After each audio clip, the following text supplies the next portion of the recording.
നമസ്കാരം.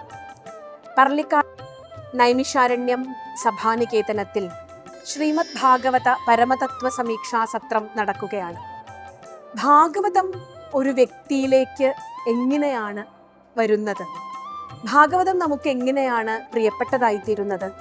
നമ്മുടെ ആശങ്കകളിൽ, നമ്മുടെ വേദനകളിൽ നമുക്ക് കരുത്താകുന്ന ഒരു ദർശനമായി ഭാഗവതം നമ്മളിലേക്ക് സംഭവിക്കുന്നത് എങ്ങനെയാണ്?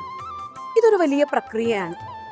ഭാഗവതത്തോട് ഒരാൾ പരിചയപ്പെട്ടു കഴിഞ്ഞാൽ അയാൾ ഭാരതീയമായ ചിന്തകളോട് ഏറ്റവും അടുക്കുകയാണ്.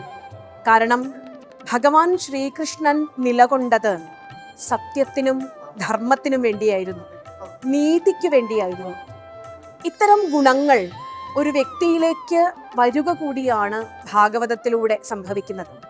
ഭഗവാനെ സ്വന്തമാക്കുക എന്നാൽ ഭഗവാന്റെ മൂല്യങ്ങളെ, ഭഗവാന്റെ ധീരതയെ, ആത്മവിശ്വാസത്തെ, കരുത്തിനെ സ്വന്തമാക്കുക എന്നതുകൂടിയാണ്. നമ്മുടെ പുതിയ തലമുറയ്ക്ക് ഇതാവശ്യമുണ്ട്. ലോകത്തിൻ്റെ മുന്നിൽ അഭിമാനത്തോടെ നിലകൊള്ളുന്ന യുവാക്കളായി മാറുന്നതിന് നമുക്ക് ഈ കരുത്തും ധീരതയും ആവശ്യമുണ്ട്.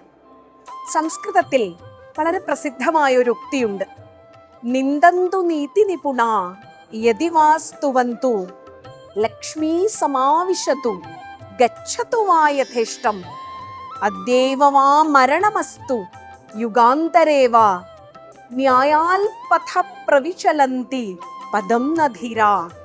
ഇന്ന് മരണമുണ്ടായിക്കൊള്ളട്ടെ, കുറെ കാലം കഴിഞ്ഞായിക്കോട്ടെ, നിങ്ങളെ സമൂഹം നിന്ദിച്ചോട്ടെ, അംഗീകരിച്ചോട്ടെ, പക്ഷേ ന്യായമായ മാർഗത്തിൽ നിന്നും, സത്യമായ മാർഗത്തിൽ നിന്നും ജീവിതത്തിൽ എന്തൊക്കെ പ്രതിസന്ധി ഉണ്ടെങ്കിലും വ്യതിചലിക്കാത്തവനാണ് ധീരൻ. ഇത്തരം ധീരന്മാരെ സൃഷ്ടിക്കുന്ന വിദ്യാഭ്യാസ സമ്പ്രദായമാണ് ഭാരതത്തിനാവശ്യം. ശ്രീമദ് ഭാഗവതം അനേക കഥകളിലൂടെ, ജീവിതാഖ്യാനങ്ങളിലൂടെ ഒക്കെ നമുക്ക് പറഞ്ഞു തരുന്നത് ധീരനാവാനുള്ള വിദ്യയാണ്. ഇത്തരം ധീരന്മാരെ സൃഷ്ടിക്കുന്ന ഭാഗവത സപര്യയുടെ ഭാഗമാകുവാൻ എല്ലാവരെയും ഈ നൈമിഷാരണ്യത്തിലേക്ക്, ഈ സഭാനികേതനത്തിലേക്ക് സ്നേഹത്തോടെ സ്വാഗതം ചെയ്യുന്നു.